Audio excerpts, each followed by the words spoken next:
नमस्कार, आप देख रहे हैं एवन टीवी और आपके साथ मैं हूं आशीष तिवारी। एवन टीवी की खास पेशकश एग्जिट पोल के महा कवरेज में आपका स्वागत है और मेरे साथ मौजूद है राजनीतिक विश्लेषक अनिल लोढ़ा जी। सर, आपका बहुत बहुत स्वागत है। देश में 543 सीटों पर लोकसभा के चुनाव हुए, हालांकि एक सीट पर निर्विरोध निर्वाचन हो गया। 542 सीटों पर आज जनता ने अपना जनाधार ईवीएम को सौंप दिया है। ईवीएम में कैद हो चुका है और हालांकि इसका खुलासा 4 जून को होगा, लेकिन अब एग्जिट पोल अब से कुछ देर बाद आने वाले हैं। जनता की दिल की धड़कनें, राजनीतिक पार्टियों के नेताओं की धड़कनें एग्जिट पोल ही बढ़ा देगा। कैसा रहा यह चुनाव? इस चुनाव को लेकर के क्या कहेंगे? क्योंकि कई दशकों से आप देख रहे हैं चुनाव का पैटर्न बदलता आपने देखा है, लगातार अपग्रेड हो रहे हैं, चुनाव की प्रक्रियाएं बदली हैं। बैलेट पेपर से चुनाव होते थे, अब ईवीएम से चुनाव हो रहे हैं। ओवरऑल इस चुनाव को लेकर के क्या कहेंगे सर? एक तो ये चुनाव अब तक के लोकसभा चुनाव में सबसे लंबे टाइम पीरियड में जी, 7 चरणों में 7 चरण, और वो भी ड्यूरेशन इतना महीना चलने वाला जी, 19 अप्रैल से लेकर के 1 जून तक, इतना लंबा स्प्रेड आउट जी, इतने टुकड़ों में, खंड खंड में जी। और उससे क्या पूरे देश में एक साथ माहौल नहीं बना जी, वो उत्तेजना भी नहीं है, वो माहौल भी नहीं बना। एक पर्टिकुलर हिस्से में माहौल बना और किसी राज्य में तो 7 चरण में चुनाव हुए, यूपी में तो एक हिस्से में माहौल बना 5-7 सीटों पे, फिर अगली बार 5-7 सीटों पे। तो वो जो कंसोलिडेटेड फॉर्म में जो माहौल बनता वो नहीं बना जी। एक। दूसरी बात ये कि इस चुनाव में हर चरण में मुद्दे भी बदल गए, भाषा भी बदल गई, प्रहार के तरीके बदल गए, विषय बदल गए, और क्या क्या नहीं बोला गया जो कभी आज तक नहीं बोला गया। किसी के लिए कह दिया कि मुजरे करने को तैयार है, किसी के लिए कुछ और कह दिया गया जी। मतलब वो ऐसी बातें होती गई जो कि इससे पहले कभी चुनाव में नहीं देखी गई थी। सोभर भाषा नहीं देखी गई। हाँ, वो आक्रमण और प्रति आक्रमण जी, वो दोनों तरफ से होते रहे। जी। और विषय जो मुद्दे थे जनता के, महंगाई और बेरोजगारी, उन पर लगभग नहीं के बराबर चर्चा हुई। चर्चा इस पर होगी कि कल उसने ये कह दिया जी, तो आज हमने जुबान पकड़ ली, आज हमने उस पर हमला किया, फिर आज हमने कुछ हमला किया तो उस पर कल सामने वाला फिर कुछ बोलेगा। तो जो वाक युद्ध हो रहे थे चुनाव सभाओं में और प्रेस इंटरव्यू में, मीडिया की प्रेस कॉन्फ्रेंस में जी, उन्हीं को पकड़ पकड़ के हम मत्थे रहे, गुत्थम गुत्था होते रहे एक दूसरे के साथ जी। पर जो गैस के सिलेंडर की बात है, पेट्रोल के दाम की बात है, बेरोजगारी की बात है, या और तमाम बातें, गवर्नेंस को लेकर बात है, उस पर चर्चा नहीं हुई। उसका कोई मॉड्यूल किसी ने रखा नहीं। जी, बीजेपी में जरूर कहा कि हम ऐसा करेंगे ऐसा करेंगे, लेकिन वो तो करते आ रहे हैं 10 साल से, इसलिए वो कह सकते थे। पर कांग्रेस और इंडी गठबंधन ने भी ऐसे ही फौरी तौर पर लड़ा चुनाव। उनके लिए तो लोग कह रहे हैं कि जनता ने लड़ा है चुनाव, जी। उन्होंने तो उस ऑर्गेनाइज तरीके से चुनाव ही नहीं लड़ा। साधन की कमी रही होगी, पैसे नहीं होंगे, जब तमाम बातें, इनकम टैक्स ने उनका कुछ समय तक अकाउंट सीज कर रखा था, कई सारी बातें वो कहते रहे। जी। लेकिन एक राजनीतिक पर्यवेक्षक के नाते और एक पत्रकार के नाते जो मजा आता चुनाव में, जी, वो मजा नहीं आया इस बार। ये ड्यूरेशन जो बड़ी, आपने कहा कि बहुत लंबे समय तक चुनाव चला, तो जिन पार्टियों में केवल करता धरता गिने चुने लोग थे तो उनको ज्यादा बेनिफिट हुआ होगा क्योंकि वो मैक्सिमम सीटों तक पहुंच पाए होंगे। बिल्कुल निश्चित तौर पे जी, 50 सीट पे हो रहा है, कभी 95 सीट पे हो रहा है, कभी 90 सीट पे हो रहा है, 59 सीट पे हो रहा है, ऐसे हो रहा है, जो भी 58 सीट पे। जी। तो वो उन सीटों पर केंद्रित कर पाए, फिर उन्होंने फिर वहां से मुंह मोड़ा। जी, प्रचार का समय समाप्त होते ही फिर दूसरी तरफ मुंह कर लिया, फिर तीसरी तरफ कर लिया, फिर चौथी तरफ कर लिया, फिर 5वीं तरफ, 6ठी तरफ, आज 7वीं तरफ का भी किस्सा पूरा हो गया है। जी। तो ये एक तरह से जब चुनाव की घोषणा हुई थी जी, तब 400 पार का नारा लगाया था बीजेपी ने। जी, खुद प्रधानमंत्री मोदी कहते 4 जून 400 पार, 4 जून 400 पार। 2-3 दौर हुए, 2-3 चरण में चुनाव हुआ, मतदान का परसेंटेज गिरा। जी, फिर वापस चुनाव आयोग ने बताया कि 61 नहीं 66 हो गया है, 60 नहीं 66 हो गया है, तो उस पर भी उत्तेजना फैली कुछ। लेकिन फिर भी वो जो कहते हैं ना कि गेंद जितनी जोर से आती है उतनी जोर से आती है, जी, तो दीवार में मारी हुई गेंद उतनी जोर से नहीं आई वोटर की तरफ से पलट करके। जी, इसमें कोई दो राय नहीं, चाहे वो वोटर कांग्रेस का नहीं आया पलट के, या चाहे बीजेपी का नहीं आया। मैं नहीं जानता कौन सा वोटर पलट के नहीं आया। जी। एक बात तो ये। दूसरी बात ये कि जिस राम मंदिर को लेकर इतनी बड़ी चर्चा थी, वो राम मंदिर उस तरह मुद्दा नहीं बना कि राम मंदिर के नाम पे लोग टूट पड़ेंगे और वोट दे डालेंगे एक पार्टी को।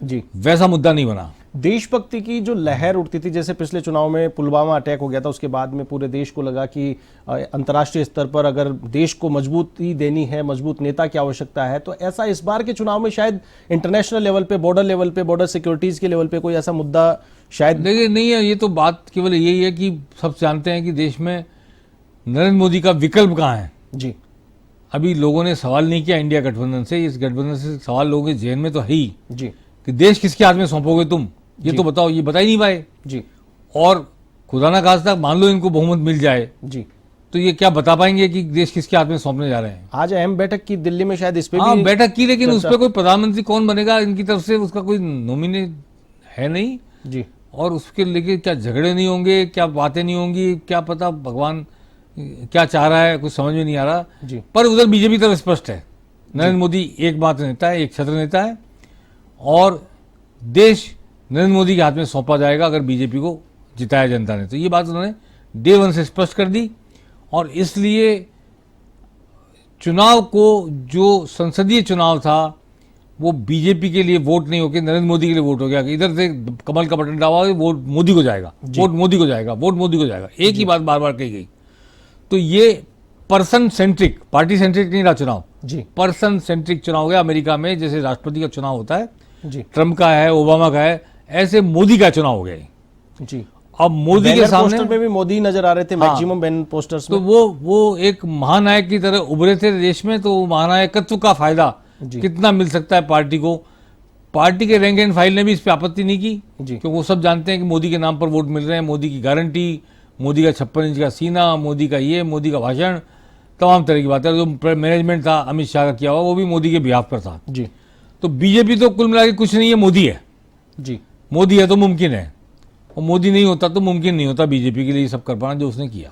जी अब इंडिया अलायंस ने आज बैठक की जी और बैठक के बाद खड़गे ने प्रेस कॉन्फ्रेंस में कहा कि हम 295 सीट ला रहे हैं। जी हमने कैलकुलेट कर लिया, 295 सीट आ रहे हैं। और इस बिहाफ पर कल उन्होंने कहा था कि हम नहीं जाएंगे किसी भी टीवी चैनल की पर, डिबेट टीवी में। चैनल पर डिबेट करने जी इस पे।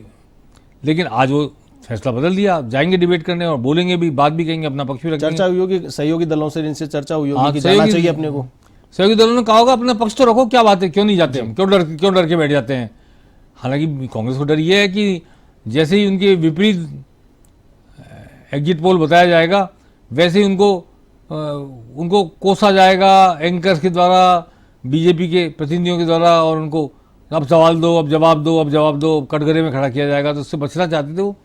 या पर फिर नहीं, प्रधानमंत्री पद का उम्मीदवार कौन होगा, इस पे भी अगर मान लीजिए एग्जिट पोल में तो बहुमत क्या के- प्रधानमंत्री पद का उम्मीदवार, एग्जिट पोल कौन सा एग्जिट पोल है। जी लेकिन वो एग्जिट पोल ऐसा आ ही नहीं रहा है जी कि उनसे ये सवाल किया जाए। मुझे नहीं लगता है कोई एग्जिट पोल इंडिया गठबंधन को जीतता हुआ और बहुमत पाता हुआ दिखाएगा, मुझे नहीं लगता है। जी मेरा जो राजनीतिक समझ है, वो टक्कर बता सकते हैं किसी सीट पर, किसी राज्य में, पूरे देश में भी टक्कर बता दोगे तो वो टक्कर ऐसी नहीं होगी कि इंडिया गठबंधन सरकार बनाने जा रहा है। ऐसा एग्जिट पोल कहीं से आने वाला नहीं दिखता मुझे तो।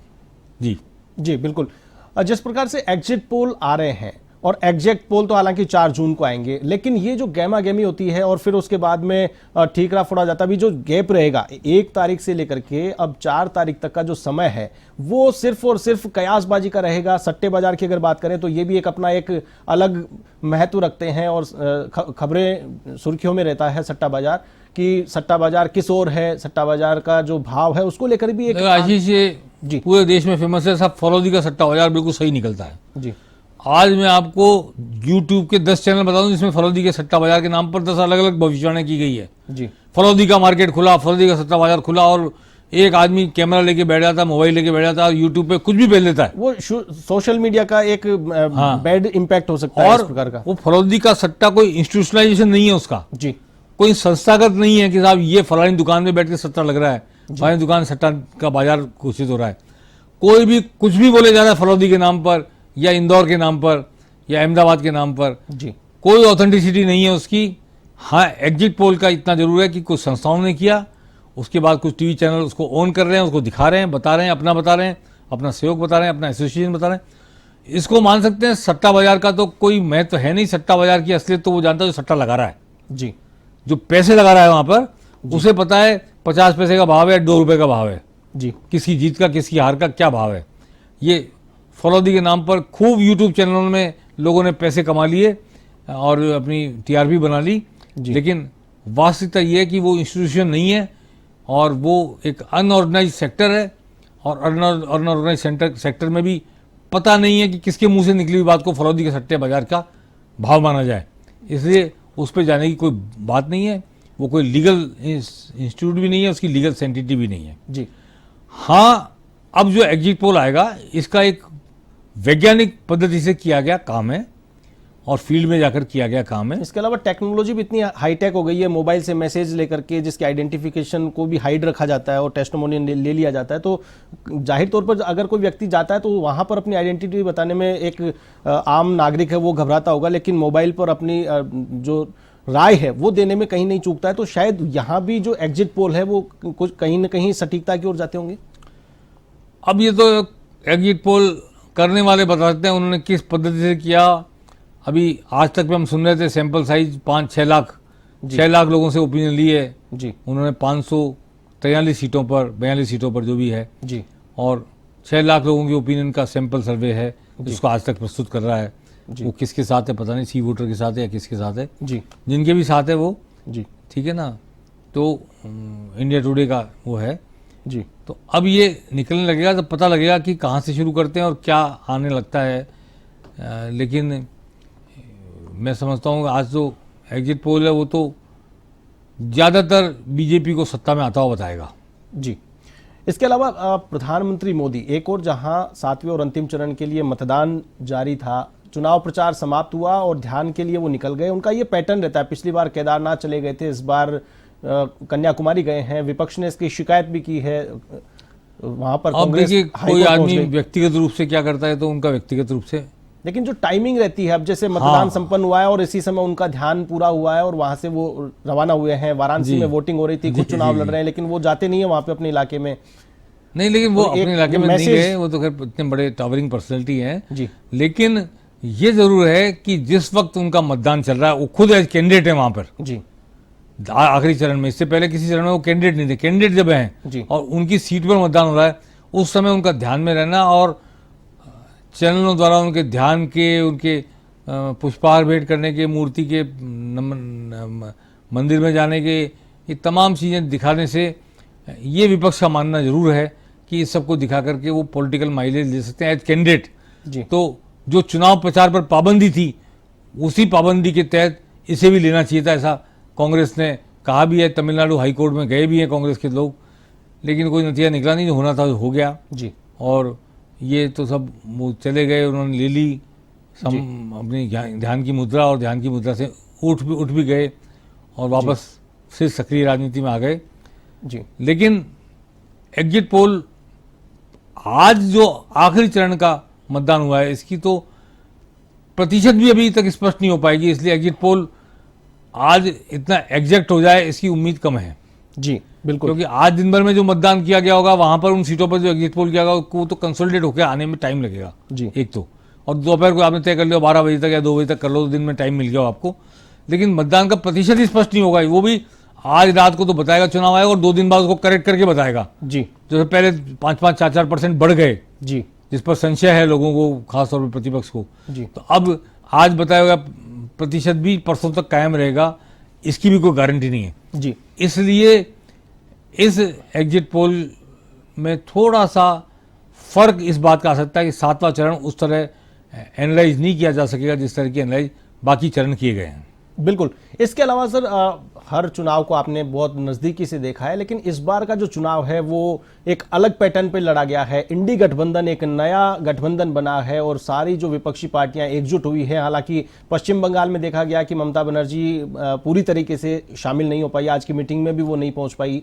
उसके अलावा पंजाब की देखें तो दिल्ली में आम आदमी पार्टी और कांग्रेस दोनों मिलकर चुनाव लड़ रही है, लेकिन पंजाब में दोनों आमने सामने चुनाव लड़ रही है। सीपीएम की बात करें तो सीकर में अलायंस होता है, लेकिन राहुल गांधी की सीट पर वहां पर आमने सामने चुनाव हो रहा है। तो ऐसे में ये जो चुनाव है, इस चुनाव को किस नजर से देखते हैं? क्या मोदी को रोकने के लिए मोदी विरोधियों की ये जो एक यूनिटी थी, ये यूनिटी क्या मूर्त रूप तक पहुंच पाएगी?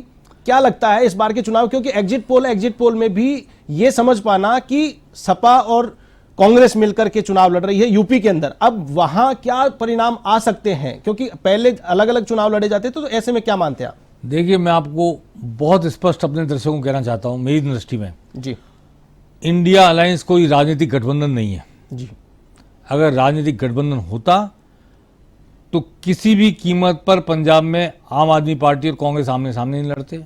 जी किसी भी कीमत पर ममता बनर्जी की पार्टी के सामने कांग्रेस नहीं लड़ती, सीपीएम नहीं लड़ती, जी और किसी भी कीमत पर राहुल गांधी, जो कि उस गठबंधन का सबसे बड़ा नेता माना जा रहा है, उसके सामने सीपीआई कैंडिडेट खड़ा नहीं करती। जी इसलिए ये राजनीतिक गठबंधन नहीं है, ये गणितीय गठबंधन है, मैथमेटिकल एडजस्टमेंट है जी कि सत्ता में पार्टी इन पावर जो होती है उसका विरोध 2-3 हिस्सों में बढ़ता है, इसलिए पार्टी इन पावर जीतती चली जाती है। जी इंदिरा गांधी भी तब हारी जब विपक्ष एक हो गया, वरना जनता पार्टी का से पहले जनसंघ अलग लड़ रहा था, संयुक्त समाजवादी पार्टी अलग लड़ रही थी, स्वतंत्र पार्टी अलग लड़ रही थी, रामराज परिषद अलग लड़ रही थी, तो या प्रसोपा अलग लड़ रही थी, सीपीएम सीपीआई अलग लड़ रही थी, तो हमेशा इंदिरा गांधी की जीत होती। जी जैसे 67 में विधानसभा चुनाव में एक हुए संयुक्त विधायक दल बना, सम्मिलित सरकार आ गई जी उत्तर प्रदेश में और मध्य प्रदेश में, राजस्थान में भी बहुमत आ गया था, लेकिन बनी नहीं सरकार। तो मैं ये कहना चाहता हूं कि ये एक गणितीय गठजोड़ है, जी गणितीय गठजोड़ कहना चाहता हूं इसको, जी राजनीतिक गठबंधन नहीं है ये। जी राजनीतिक गठबंधन होता तो वो पॉलिटिकली इस तरह एक दूसरे के सामने नहीं लड़ते। कहीं ना कहीं जो प्लानिंग थी वो मूर्त रूप तक नहीं पहुंच पाई इनकी। नहीं, उसमें बताता हूं मैं आपको, मूर्त प्लानिंग थी नहीं दरअसल। जी। प्लानिंग तो एक ही है कि मोदी को रोको। जी मोदी को रोकने में अखिलेश और कांग्रेस एक साथ होते हैं तो बीजेपी पर वो भारी पड़ सकते हैं उत्तर प्रदेश में, इसलिए एक हो गए। जी बिहार में कांग्रेस और लालू की पार्टी एक होकर के भारी पड़ सकते हैं नीतीश और बीजेपी के गठबंधन पे, तो वो एक हो गए। तो 1:1 जब लड़ाई होती है तो वोटर पोलराइज होता है, जी डिवाइड नहीं होता। और पोलराइजेशन ऑफ वोट का फायदा हमेशा उसको मिलता है जो पार्टी इन पावर के खिलाफ लड़ता है। जी इसलिए ये पोलराइज, क्योंकि पार्टी इन पावर का वोट तो पोलराइज रहता ही रहता है, उसके खिलाफ के वोट डिवाइड होते हैं अपोजिशन के। वो डिवाइड होने से बचाने के लिए गणितीय गठजोड़ किया गया। इनकी कोई पॉलिटिकल फिलॉसफी कॉमन नहीं है। मोदी को से बचाओ या मोदी को हटाओ, ये हो सकती है ताकि हम जेल नहीं जाएं, ताकि हमारे पर ईडी के छापे नहीं पड़े, ताकि लोकतंत्र बचे, ताकि संविधान बचे, तमाम बातें कहते रहेंगे ये लोग। जी लेकिन इस गणितीय गठजोड़ का फायदा उनको ये है कि जैसे दिल्ली में 7 सीटों पर इन्होंने बांट ली है अपनी सीटें, जी या राजस्थान में सीपीएम को 1 सीट दे दी, जी जो कि सीपीएम एक विधानसभा चुनाव नहीं जीत पाई, उसको जी उसका फायदा उसको गंगानगर, पंजाब नहीं, गंगानगर में, और ये जो पंजाब से लगा हुआ इलाका है, बीकानेर का इलाका है, चूरू है, जी इसमें फायदा हुआ कांग्रेस को। तो ये इस तरह के फायदे टटोले गए जी और टटोल करके एडजस्टमेंट किए गए।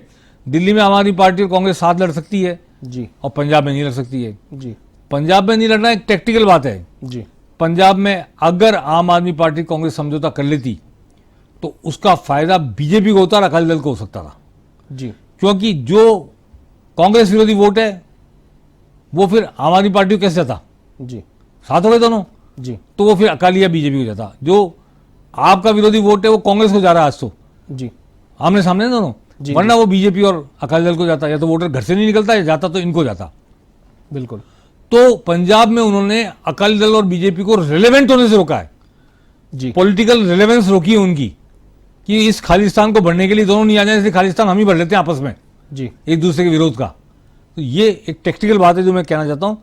इसको बहुत कम लोग इस तरह एग्जामिन कर पाएंगे, इस तरह विश्लेषण कर पाएंगे, जी लेकिन वहाँ उनका आपस में लड़ना भी नूरा कुश्ती है। जी जी बिल्कुल। इसके अलावा राजस्थान का जो आकलन है वो जनता आपसे समझना चाहती है। हर बार आपका आकलन काफ़ी दिलचस्प होता है और चुनाव परिणाम में भी लगभग सटीकता रहती है उसमें। ऐसे में आपकी जो राजस्थान को लेकर के एनालिसिस निकल करके आई है, क्या मानते हैं राजस्थान में 25 सीटों को लेकर के क्या हैट्रिक बीजेपी बना पाएगी या फिर हैट्रिक टूटेगी और कितनी टूटेगी? देखिए, ये तो बहुत स्पष्ट हो चुका। अमित शाह ने भी कह दिया था एक मीडिया इंटरव्यू में जी कि राजस्थान में हम 2-1 सीटें हार सकते हैं। जी तो राजस्थान में 25 में 25 की हैट्रिक तो नहीं लग रही है। जी ये तो मैं समझता हूँ कि ऑथेंटिकली कह देना चाहिए। इसको शायद बीजेपी के लोग भी मानते हैं। अमित शाह ने भी इस बात को जी परोक्ष रूप से स्वीकार किया मीडिया इंटरव्यू में। जी अब 25 में से कितनी आ रही है, जी अलग अलग राय है। जी बीजेपी के रैंक एंड फाइल में जो टॉप लीडरशिप है यहाँ राजस्थान की, वो तो 22 मान रही है। जी वो लोग कहते हैं हम 3 सीटें हार सकते हैं ज़्यादा से ज़्यादा। इसमें बाड़मेर मानते हैं वो, एक दौसा के बारे में प्रश्नवाचक चिन्ह, एक चूरू के बारे में, झुंझुनू के बारे में। जी इन 3-4 सीटों को लेके उनके दिमाग में प्रश्नवाचक चिन्ह है। बाकी वो मानते हैं हम सबके सब जीत रहे हैं। जी परंतु छन छन की जो बात आ रही है उसमें ये आ रही है कि 19 सीटें बीजेपी के जो सेकंड ग्रेड के लीडर हैं, जी जिनको अपनी जुबान पकड़े जाने का डर नहीं है, जी वो 19 सीटें मान के चलते हैं। 19 सीटें 20 सीटें हमें मिल सकती है, 5 और 6 सीटें हमारे हाथ से जा सकती हैं। जी बिल्कुल। तो ये ओपिनियन है। कांग्रेस बहुत उत्साहित है, कांग्रेस को 10 सीटें आती नजर आ रही हैं जी 25 में से, और वो मान रहे हैं कि बीजेपी 5-15 पर सिमट जाएगी। हमको 10 सीटें मिलेंगी, 10 में से जी वो बाड़मेर की सीट अपनी मान रहे हैं, और इसके अलावा उनको नागौर की सीट भी गठबंधन की पार्टी को दिखती नजर आ रही है, हनुमान बेनीवाल की, जी और उनको एक सीट सीपीएम को जीतती नजर आ रही है। उनको लग रहा है कि ये भी उन्होंने गठबंधन में दी सीट, ये भी जीत जाएंगे। बांसवाड़ा डूंगरपुर भी वो अपनी जीतती माने हैं, बाप की भारतीय आदिवासी पार्टी की, जबकि महेंद्र सिंह मालवीय कांग्रेस छोड़ के बीजेपी में चले गए थे और वहां जाकर बीजेपी से कैंडिडेट हो गए। तो वहां बहुत टिपिकल चुनाव हुआ है। महेंद्र सिंह मालवीय वैसे तो बड़े ताकतवर नेता हैं और बहुत लोकप्रिय नेता हैं, लेकिन जी जो उनका जाने के बाद हाल हुआ है, जी आदिवासियों ने, खासतौर पर कन्वर्टेड आदिवासियों ने उनका साथ छोड़ा है, जी जिसकी उनको उम्मीद नहीं रही होगी। 1 लाख से ऊपर ईसाई बने हुए आदिवासी हैं। तो महेंद्र सिंह मालवीय को उन्होंने स्पष्ट कह दिया, हाथ के साथ आते तो मिलता हमारा साथ, जी कमल के साथ नहीं है हमारा साथ। तो इसलिए वो एक झटका उनको लगा है। लेकिन वहाँ कांग्रेस का उम्मीदवार ने वापस नहीं लिया नाम, वो भी मैदान में, पंजाबी मैदान में उसने प्रचार भी किया है, जी और वो कहीं ना 1 लाख से ज़्यादा वोट ला पाया। जी कांग्रेस ने हालांकि पार्टी से निकाल दिया है, जी, बिल्कुल। वोट भी नहीं मांगे, और फिर भी 1 लाख से अधिक वोट ले पाया, तो बिल्कुल। महेंद्र सिंह मालवीय जीत सकते हैं। जी बिल्कुल। एक्सिस माई इंडिया का एग्जिट पोल सामने आया है, जिसमें एनडीए को बड़ा झटका बताया जा रहा है। 22% वोटों का अनुमान है, जबकि इंडिया गठबंधन को 46% वोटों का अनुमान बताया जा रहा है। 2 से 4 सीटें एनडीए के खाते में बता रहे हैं, तो वहीं लगभग 30 से ज्यादा सीटें इंडिया के खाते में बताई जा रही है। तमिलनाडु से बड़ा झटका सामने आ रहा है। एक्सिस माई इंडिया का सर्वे है, क्या कहेंगे सर? साउथ से शुरुआत की है, साउथ में बड़ा झटका, और यहाँ पर देखिए, मैं आपको स्पष्ट कर देता हूँ, कोई सर्वे आता रहेगा, अभी बात करते रहेंगे। जी मैं आपको स्पष्ट बता रहा हूँ कि 4 स्टेट में बीजेपी पहले से बेहतर करने जा रही है। जी जी इस वक्त की बड़ी खबर, TV9 ने एग्जिट पोल जारी किया है। तमिलनाडु में एनडीए को 4 सीटें मिलने का अनुमान यहां पर जताया गया है। एग्जिट पोल TV9 का तमिलनाडु में एनडीए गठबंधन को 35 सीटें मिलने का अनुमान यहां पर लगाया गया है। इस वक्त की बड़ी खबर आपको बता रहे हैं, TV9 ने पहला एग्जिट पोल जारी किया है। तमिलनाडु का एग्जिट पोल हम आपको बता रहे हैं। इस एग्जिट पोल में तमिलनाडु में एनडीए को 4 सीटें मिलने का अनुमान है, तो वहीं इंडी गठबंधन को 35 सीटों का 39 में से सर। 35, क्योंकि अन्ना द्रमुक साथ है कांग्रेस के, जी इंडिया गठबंधन में है अन्ना द्रमुक, इसलिए उसको मिल रही है सीटें। जी मैं आपसे कहना चाहता हूं, जो बात इंपॉर्टेंट बात है, केरल, जी तमिलनाडु, जी तेलंगाना, आंध्र प्रदेश, उड़ीसा और बंगाल, ये 6 स्टेट ऐसे हैं जहां बीजेपी पहले से बेहतर कर सकती है। बंगाल छोड़ भी दें, 18 सीटें पहले से थी उनके पास, जी। इसलिए बेहतर नहीं करे, शायद रिटेन कर पाए। लेकिन 5 उड़ीसा में, आंध्र प्रदेश में, तेलंगाना में, तमिलनाडु में, जी। कर्नाटक नहीं, जी केरल में, जी इन 5 स्टेट में बीजेपी पहले से बेहतर करेगी। 2 सीटें, 1 सीटें, 3 सीटें, जो भी बढ़ेगी वो बढ़ेंगी। इसलिए ये जो 4 सीटें बता रहे हैं एनडीए को, जी वो कोई ऐसी बात नहीं है जिसको कि आश्चर्य किया जाए। 2 सीट मैं मान के चलता हूँ जी। बीजेपी को मिलेगी वहां पे। 2 से तमिलनाडु 4 में। सीटों का अनुमान बताया जा हाँ, रहा है। जी, जी। कांग्रेस को अकेले को 13 से 15, जी जी, वो मिलकर है दोनों, कांग्रेस और डीएमके 20 से 22, अन्ना डीएमके होगी मेरे ख्याल से, नहीं डीएमके, डीएमके जी डीएमके जो इनका घटक दल है। हाँ घटक दल, संगठक इनके साथ है ना। दूसरा ये मैं कहना चाहता था कि ये 4 स्टेट, 5 स्टेट जो मैंने बताई है, जी इन पर सीटों की बढ़त 5 स्टेट में मिलकर के 10 से 12 के बीच है जी बीजेपी की जी बढ़त। पर 5 स्टेट बताता हूं, कर्नाटक, महाराष्ट्र, राजस्थान, उत्तर प्रदेश और बिहार, बड़े राज्य हैं सर।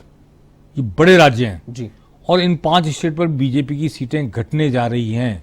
तो ये तो मार्जिन भी ज्यादा होगा क्योंकि सीटों का घटने का। 80 सीट तो अकेले उत्तर प्रदेश में है, जी वहाँ उनके पास 63 सीटें थी, जी तो 3 घटती है कि 8 घटती है कि 10 घटती है, जी घटेगी बीजेपी वहाँ, ऐसा लगता है। बिहार में घटेगी बीजेपी ऐसा लगता है, जी जबकि 39 सीटें शायद बिहार में थी उनके पास 40 में से, जी और ऐसे ही महाराष्ट्र में 41 सीटें थी एनडीए के पास में, वो भी घटेगी। और कर्नाटक में तो सरकार बदल गई चूंकि कांग्रेस की आ गई, वो भी घटेगी। जी तो ये जो 4 स्टेट में बीजेपी की या एनडीए की सीटें घट सकती है, मेरा ऐसा अनुमान है। 4-5 राजस्थान भी शामिल है इसमें, 6 सीटें राजस्थान में घटती नजर आ रही हैं। तो इन 6 स्टेट में घटने वाली सीटों की संख्या ज़्यादा होगी जी उन 5 स्टेट में बढ़ने वाली सीटों से। जी इसलिए ये 5 स्टेट साउथ के बीजेपी के लिए बेहतर साबित होंगे। हो सकता है 1-2 सीट बंगाल में भी बढ़ा लें बीजेपी इस बार, जी लेकिन ये टोटल बढ़त 15 सीटों की होगी अधिकतम। जी और जो लॉस है उन 5 स्टेट में मैंने बताया जो आपको, कर्नाटक, महाराष्ट्र, राजस्थान, बिहार और उत्तर प्रदेश और हरियाणा भी जोड़ लें उसमें, जी। इन 6 स्टेट में वो लॉस इन 15 सीटों के फायदे के मुकाबले कहीं ज़्यादा होने जा रहा है। इसलिए ये रिकवरी केवल 15 सीटों की है, बाकी सीटें कहाँ से रिकवर की जाएंगी जी। ये भी एग्जिट पोल पे तो क्या पता लगेगा, लेकिन जिस दिन एग्जिट 4 को पोल आएगा। नतीजा आएगा जी। उस दिन पता लगेगा। बिल्कुल पर ये साउथ में बीजेपी के लिए अच्छी खबर, सुखद खबर, बेहतर खबर हो सकती है। जहां बिल्कुल 0 पे, 1 पे, 2 पे कहीं थे, तो वहां से जी वो कुछ बढ़ा के ला पा रहे हैं। बिल्कुल। कर्नाटक का एक्सिस माई इंडिया का डेटा आया है, 55% एनडीए को जा रहा है, 41% इंडिया गठबंधन को जा रहा है। तो कर्नाटक में जो कांग्रेस का वहां वर्चस्व है, और यहां पर अगर 55% एनडीए को एग्जिट पोल दिखा रहा है, तो कहीं ना कहीं यहां पर मार्जिन बढ़ रहा है बीजेपी का, एनडीए का फायदा हो रहा है। ये तो बिल्कुल दिख रहा है। अगर ये एग्जिट पोल आता है जी तो कांग्रेस के लिए बड़ा झटका है, क्योंकि कांग्रेस की सरकार है, जी और कांग्रेस की सरकार है और उसके बावजूद 55% वोट अगर एनडीए को मिल रहे हैं, जी, और 41% 41% इंडिया गठबंधन को मिल रहे हैं, तो ये कांग्रेस के लिए झटका है। हालांकि कांग्रेस तो फिर भी बेहतर कर रही है पहले से, तो पहले शायद 27 सीटें उनके पास में। तो बीजेपी का 400 पार का जो नारा है, उसमें कहीं ना कहीं इस बात ने भी बल दिया होगा उनको। नहीं, मैं नहीं मानता 400 पार। मैं ये कह रहा हूँ कि वो ऑलरेडी पैसे पहले इतनी ज़्यादा थी बीजेपी जी कि 55% के बावजूद उतनी सीटें नहीं ला पाएगी जितनी सीटें पिछली बार थी। जी इसलिए पिछली बार के मुकाबले तो कर्नाटक में कमी होगी, वो 2 सीट हो, 5 सीट हो, 10 सीट हो, जी इस पे नहीं जा रहा मैं। पर पिछला रिकॉर्ड को रिपीट नहीं कर पाएंगे वो, तो वो लूजर तो हैं ही, चाहे 55% वोट आ रहे हैं तो भी एग्जैक्ट उसको रिपीट नहीं कर सकते पिछली बार वाले अपने 2019 के अपने रिकॉर्ड को। जी तो वो मैंने कहा ना, कर्नाटक, महाराष्ट्र, राजस्थान, हरियाणा, बिहार और यूपी, जी वो मैक्सिमम पे हैं, जहाँ पे 10 में 10 सीट आ गई, 25 में 25 सीट आ गई, 80 में 63 सीट आ गई। अब बढ़ने की क्या मतलब, अब तो क्या है कि उनको रिटेन करना ही बड़ा मुश्किल होगा इन सब जी। चीज़ों को। तेलंगाना को लेकर बड़ी खबर आ रही है, इंडिया टीवी का सर्वे सामने आया है तेलंगाना को लेकर। तेलंगाना में बीजेपी को 8 से 10 सीटें मिलने का अनुमान बताया जा रहा है।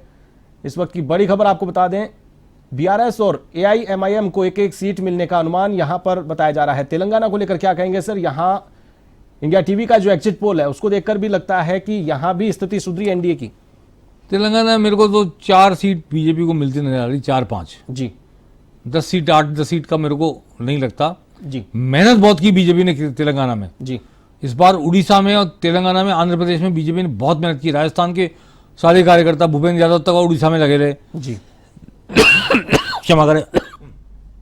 और राजस्थानियों ने जहां जहां प्रवासी राजस्थानी थे उनको तो पकड़ के झकझोर दिया कि आपको बीजेपी में देना ही देना वोट है। वो इकोनॉमी को भी गवर्न करते हैं, उस इलाके की कंट्रोल करते हैं, इसलिए उनके जरिए जो उनके एम्प्लॉय थे, उनसे व्यवहार करने वाले लोग थे, उन सबके वोट भी बीजेपी में डलवाने की बहुत कोशिश की। हमारे मुख्यमंत्री भी गए राजस्थान की जगह जगह पर, सीपी जोशी खुद उड़ीसा रहे प्रदेश अध्यक्ष। तो वो 4-5 सीटें पहले से भाजपा आला कमान ने सोच लिया था कि नीचे से कहीं रिकवरी करनी है हमको। जी तो केरल में भी 1-2 सीट आ सकती है, तमिलनाडु में भी 2 से 4 सीट आ सकती है।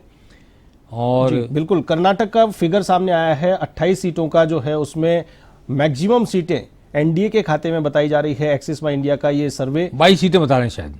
जी, तो ये 22 भी है तो पहले से कम है।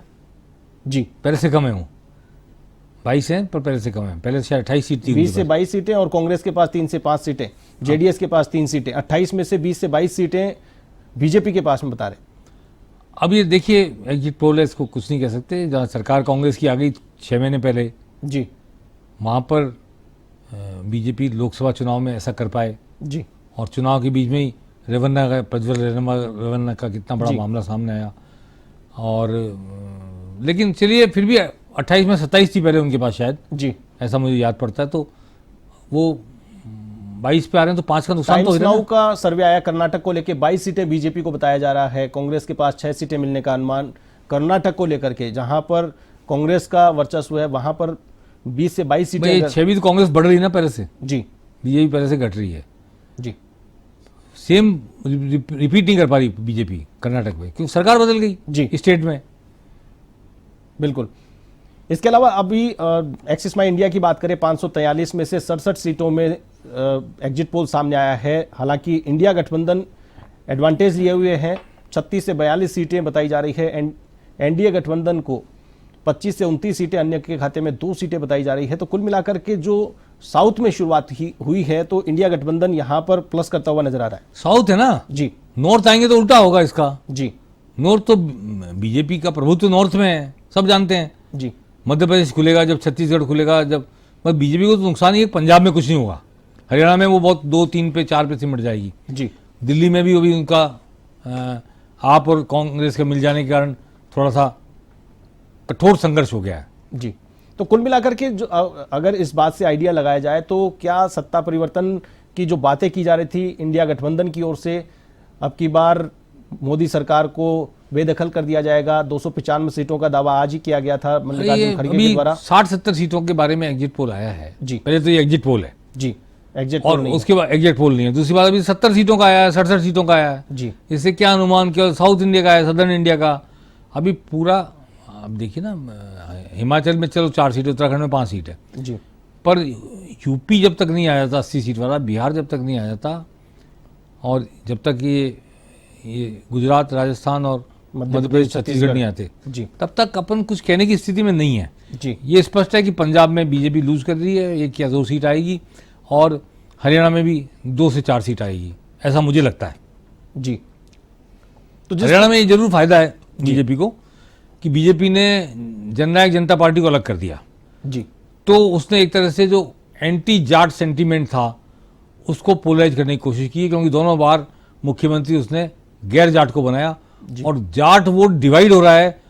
अगर कांग्रेस के पास कंसोलिडेट हो रहा है तो कांग्रेस वहां कम से कम 6 सीट ला रही है, और अगर जननायक जनता पार्टी, इनेलो और जो छोटी छोटी पार्टियां ये सब उसको बांट रही है जाट वोटों को, जी तो बीजेपी को 4 से ज़्यादा सीट भी मिल सकती है।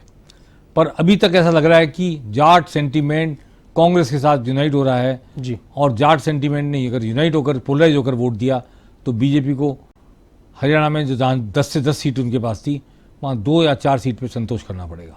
जी। रिपब्लिक का सर्वे आया है, एनडीए को 359, इंडिया गठबंधन को 154, अन्य के खाते में 30। इंडिया न्यूज डायनामिक्स का सर्वे है, 371 बताया जा रहा है। इसी के साथ में अगर बात करें तो मैक्सिमम जो सर्वे हैं वो एडवांटेज में कहीं न कहीं एनडीए को बता रहे हैं। तो ये एग्जिट पोल क्या ये भी मैनिपुलेटेड हो सकते हैं? नहीं, अपन तो मैनिपुलेशन क्यों कहें, जी वो एक एरर की गुंजाइश तो सब जगह होती है। जी ह्यूमन बीइंग है सब लोग, जिन्होंने एग्जिट पोल किया उन्होंने दिया, और जिन्होंने वोट डाले वो भी सच डाल रहे हैं, गलत डाल रहे हैं। किस लोकसभा क्षेत्र में किस इलाके में गए आप, मुस्लिम इलाके में गए कि नहीं गए, या एससी के इलाके में गए कि नहीं गए, या फिर पर्टिकुलर कैंडिडेट जिस जाति का खड़ा हुआ है उस इलाके में गए नहीं गए, बहुत सारे फैक्टर्स हैं। जी ये तो एक सैंपल सर्वे है, बस एक एक्सरसाइज है, और 2 दिन तक बातें करने के लिए विषय मिल जाएगा लोगों को। जी मैं इससे ज़्यादा नहीं मानता, लेकिन ठीक है, ये सारे एग्जिट पोल ये बता रहे हैं कि एनडीए वापस सत्ता में आ रहा है और 300 के पार जा रहा है, पर 400 के पार शायद ही कोई बताएगा। मेरे ख्याल से बता रहा है कोई 400 के पार? नहीं, 400 के पार कोई भी नहीं है, लेकिन 300 के पार कुछ सर्वे हैं जो बता रहे हैं सर। हाँ, लेकिन ये सर्वे है, एग्जिट पोल है, और इसके कैलकुलेशन के तरीके, मेथोडोलॉजी क्या है, जी आदमी कितने गए, कहाँ गए, गांव में गए, शहर में गए, कच्ची बस्ती में गए, और किस तरह की परिस्थिति। एबीपी सी वोटर का सर्वे है, बीजेपी को 323, इंडिया ब्लॉक को 124 और 65 कांग्रेस को बताया जा रहा है। 399 सीटों का आकलन यहाँ पर बताया जा रहा है। हाँ जी, तो सारे सब के सब एनडीए को सत्ता में वापस लौटता हुआ बता रहे हैं, इसमें कोई दो राय नहीं है। और सत्ता में वापस लौटता हुआ ही नहीं बता रहे, बल्कि 300 के ऊपर बता रहे हैं। और 400 से नीचे बताया, 300 से 400 के बीच में। जी, तो मोटे तौर पर माने तो मोदी रिपीट कर रहे हैं।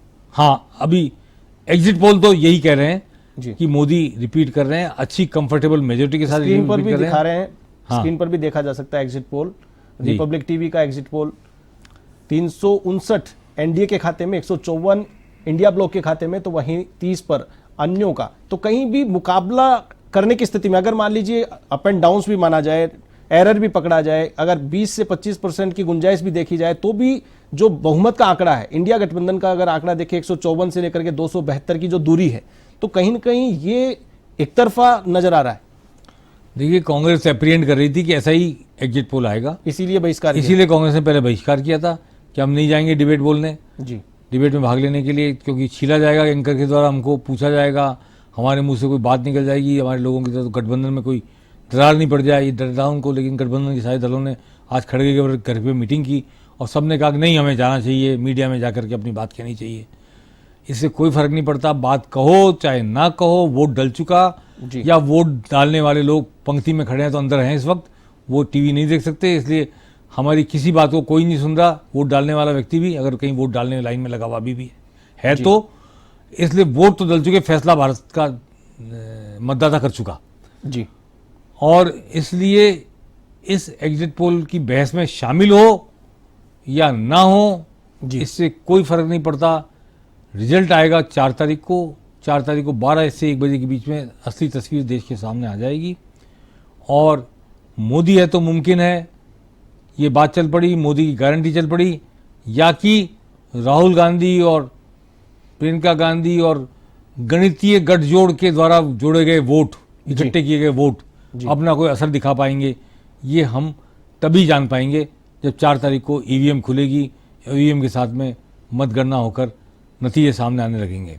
अभी एग्जिट पोल को सिर्फ एक कहते हैं बहस के लिए ले लीजिए जी, इस पर चर्चा होगी 4 तारीख तक का समय काटने के लिए। हाँ, टाइम पास है। मैं तो एग्जिट पोल को टाइम पास ही मानता हूं दरअसल। अब ठीक है, कितना बड़ा साइज है सैंपल का और उसको कैसे एनालाइज किया गया, क्या किया गया जी, और कोई मैं प्रश्नार्थक चिन्ह नहीं लगा रहा इन पे जी, इनकी ऑथेंटिसिटी में मेरा प्रश्नार्थक चिन्ह नहीं है।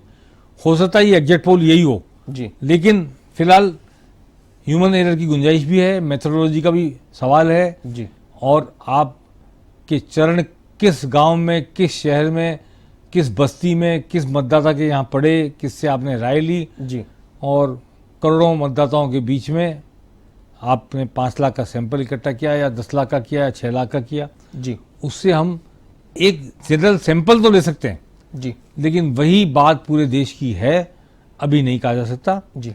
और जैसा मैंने कहा, मुझे मेरा आकलन के हिसाब से साउथ इंडिया में बीजेपी गेन कर रही है जी। केरल का डेटा सामने आया है एक्सिस माई इंडिया का, 41% वोट शेयर गए हैं इंडिया गठबंधन के पास में, तो वहीं 27% पर एनडीए है।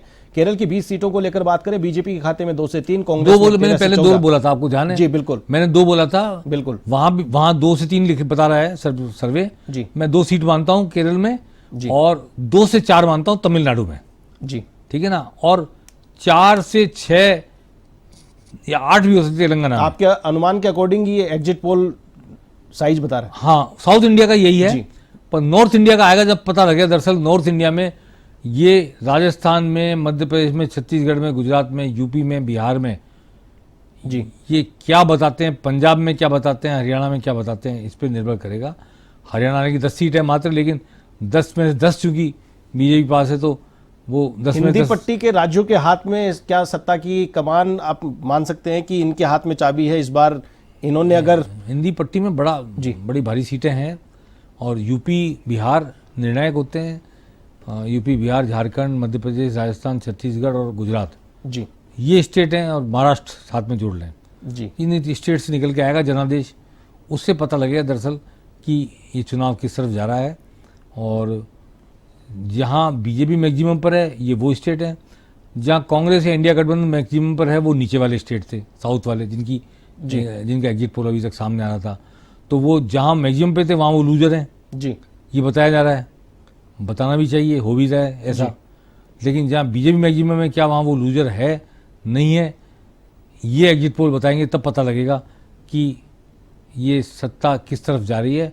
फिलहाल जो कंसोलिडेट करके बताया है सबने, वो तो ये बता रहे हैं कि 300 पार तो है ही एनडीए हर हाल में। 272 तो करी जाएगी फिर। तो 272 का जादुई आंकड़ा तो सब पार करके बता रहे हैं जी। और तीसरी बार मोदी सरकार बता रहे हैं।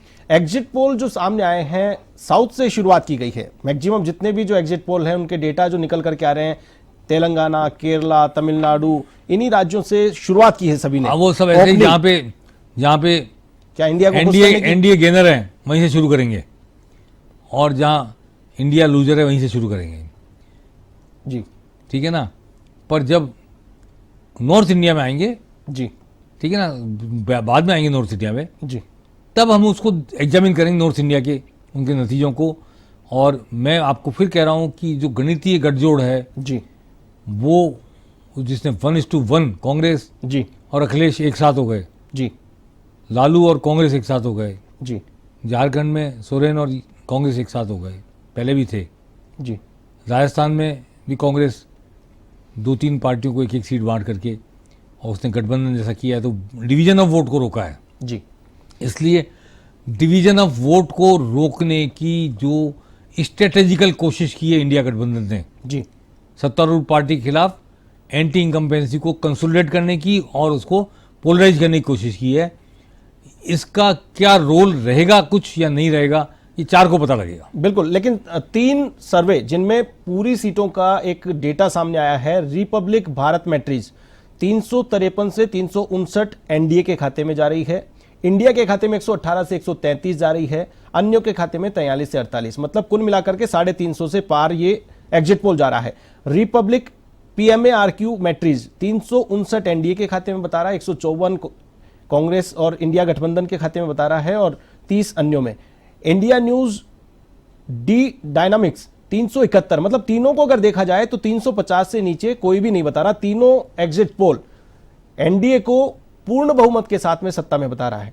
तो वहीं अगर बात करें इंडिया ब्लॉक की, तो इंडिया ब्लॉक 118 से 133 से 154, 125, मतलब 150 के आसपास रोक रखा है इस एग्जिट पोल ने। क्या कहेंगे सर इसको लेकर के? अब इसको कुछ नहीं कह सकते, वो खुद ही जाने जिन्होंने एग्जिट पोल किया है। हम तो क्या जान सकते हैं उनके मन में क्या है और उन्होंने क्या एफर्ट किए फील्ड में और कैसे एनालाइज किया, मेथोडोलॉजी उनकी क्या रही जी, कितने लोगों से वो मिले, कितने लोगों से किया। अभी इस पे कमेंट करने का कोई मतलब भी नहीं है, क्योंकि देश में प्रचलित है गोदी मीडिया एक जी, टर्म डेवलप हो गई नई, जो पहले नहीं थी कभी भी मीडिया में। इसलिए इनके सर्वों को भी लोग नकारेंगे, खासतौर पे प्रतिपक्ष नकारेगा गोदी मीडिया का सर्वे कह करके। जी, और हम तो मीडिया का हिस्सा हैं, इसलिए किसी को गोदी मीडिया नहीं मानते। जी, हम तो और न मोदी मीडिया मानते हैं न गोदी मीडिया मानते हैं। जी। हम तो मीडिया को मीडिया मानते हैं। अब ठीक है, जो जीता वो सिकंदर। जी। तो क्या ईवीएम फिर से कटघरे में खड़ी होगी? बड़ा यक्ष प्रश्न ये भी है। जैसे अगर मान लीजिए ये एग्जिट पोल हैं, एग्जैक्ट पोल में कन्वर्ट होते हैं, तो डेफिनेटली जो विपक्ष है वो ईवीएम पर सवाल उठाएगा। हाँ, इसमें तो कोई बात ही नहीं है। ईवीएम पे सवाल तो उठते रहेंगे हमेशा, जी, कभी भी बंद नहीं होंगे सवाल। कोई जीते कोई हारे, कोई ना कोई तो सवाल खड़ा करता रहेगा। लेकिन अब जब सुप्रीम कोर्ट ने कह दिया और सब तरफ से ये बात हो गई है, और बस वो जो एक सवाल है पहले दूसरे चरण में 5-5% वोट बढ़ जाने का, जी, वो सवाल अभी भी अनुत्तरित है लोगों के जहन में। सुप्रीम कोर्ट ने हालांकि उसमें राहत दी है चुनाव आयोग को कि एक एक बूथ का डाटा सार्वजनिक करने की क्षमता नहीं है, ज़रूरत नहीं है, संभावना भी कम है, जी, सामर्थ्य भी नहीं है। जी। चलिए,